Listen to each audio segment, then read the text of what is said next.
तो आज बात करते हैं राजस्थान की। आज हम राजस्थान की एक ऐसी तस्वीर देखने वाले हैं जो शायद ही किसी ने पहले देखी होगी। हम सब मिलकर उस आम धारणा को चुनौती देंगे कि ये सिर्फ रेत और किलों की भूमि है। जब भी कोई राजस्थान का नाम लेता है तो दिमाग में क्या आता है? ऊंट, बड़े बड़े रेत के टीले और आलीशान महल, है ना? पर रुकिए, ये तो कहानी का सिर्फ एक हिस्सा है। असल में राजस्थान इससे कई ज्यादा जटिल और विविध है।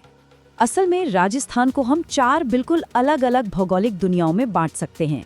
देखिए, पश्चिम में है वो विशाल मरुस्थल, बीच में राज्य को मानो चीरती हुई अरावली की पहाड़ियाँ, फिर पूर्व में आते हैं लहलहाते उपजाऊ मैदान और आखिर में दक्षिण पूर्व का वो अनोखा हाड़ौती का पठार।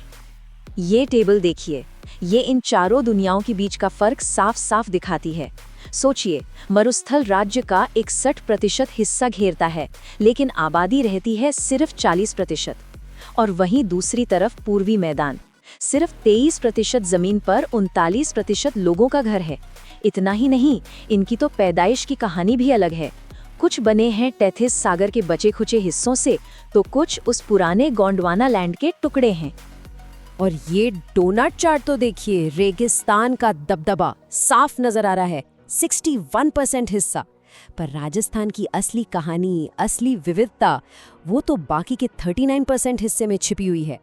और आज हम उसी की गहराई में उतरने वाले हैं।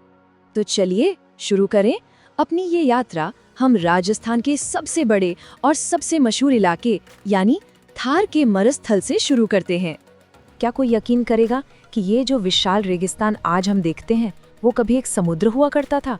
जी हाँ, करोड़ों साल पहले यहाँ टेथिस सागर की लहरें उठती थी।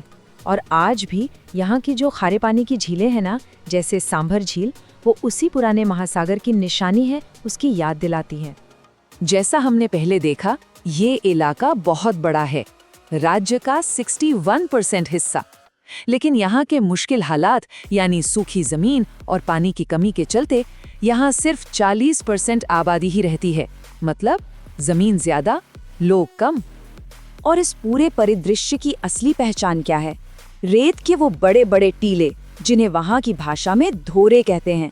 ये सिर्फ टीले नहीं हैं, ये तो हवा के साथ अपनी जगह और शक्ल बदलते रहते हैं, मानो जिंदा हों। पर एक मजेदार बात यह है कि पूरा का पूरा मरुस्थल रेत से भरा नहीं है।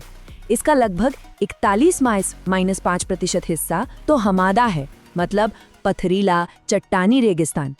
वो जो हम फिल्मों में देखते हैं ना, मीलों तक फैली रेत जिसे अर्ग कहते हैं, वो असल में सिर्फ 58-5% हिस्से में ही है। यहाँ पर रेत के टीले भी कई तरह के मिलते हैं, लेकिन इन सब में एक है बरखान, जो सबसे ज्यादा ध्यान देने लायक है। ये चांद के आकार के टीले होते हैं और बहुत तेजी से अपनी जगह बदलते हैं। और यही वो टीले हैं जो रेगिस्तान को आगे बढ़ाने यानी मरुस्थलीकरण के लिए सबसे ज्यादा जिम्मेदार हैं। तो अब रेगिस्तान से निकलकर जरा पूर्व की ओर चलते हैं। यहाँ मिलती है वो बहुत पुरानी पर्वत श्रृंखला जो राजस्थान को लगभग 2 हिस्सों में बांट देती है। हम बात कर रहे हैं अरावली की। पता है, अरावली रेंज हिमालय से भी पुरानी है। सोचिए जरा, ये प्री कैम्ब्रियन युग में बनी थी। एक जमाने में ये एक बहुत ऊंचा विशालकाय पहाड़ हुआ करता था, लेकिन करोड़ों सालों की हवा पानी की मार ने इसे घिस कर आज ऐसा बना दिया है।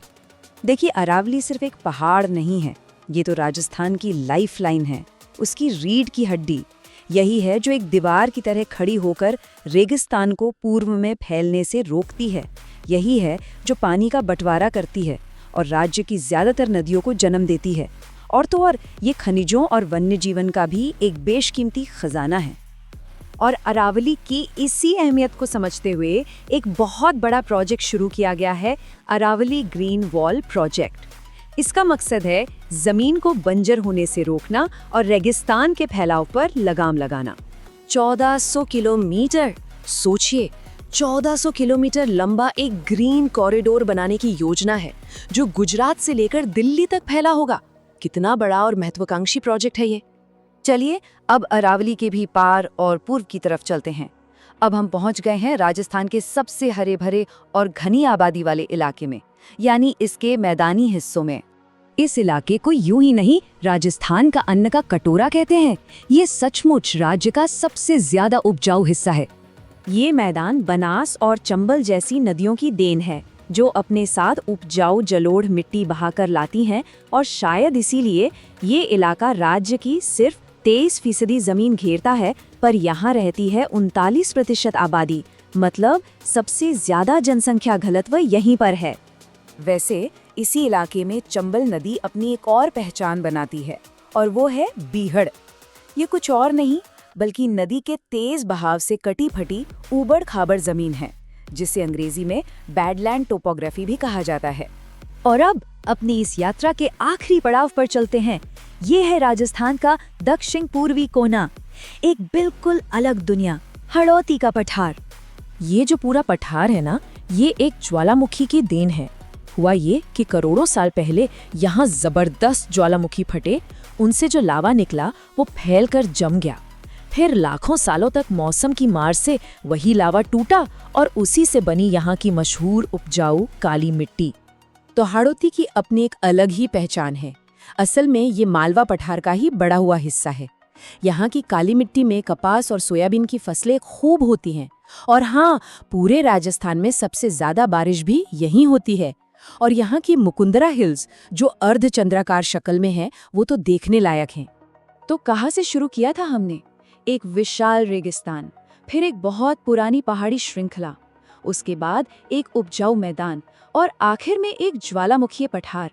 सोचिए, ये 4 अलग अलग दुनियाएं एक ही राज्य के अंदर मौजूद हैं, और सब मिलकर एक बहुत ही नाजुक संतुलन बनाती हैं। और यहीं पर एक बहुत बड़ा सवाल खड़ा होता है। आज जब जलवायु बदल रही है, मौसम का मिजाज बदल रहा है, तो ऐसे में राजस्थान की इन 4 दुनियाओं के बीच का ये नाजुक सा बैलेंस, ये संतुलन भविष्य के लिए कैसे बचाया जा सकता है? ये एक सोचने वाली बात है ना?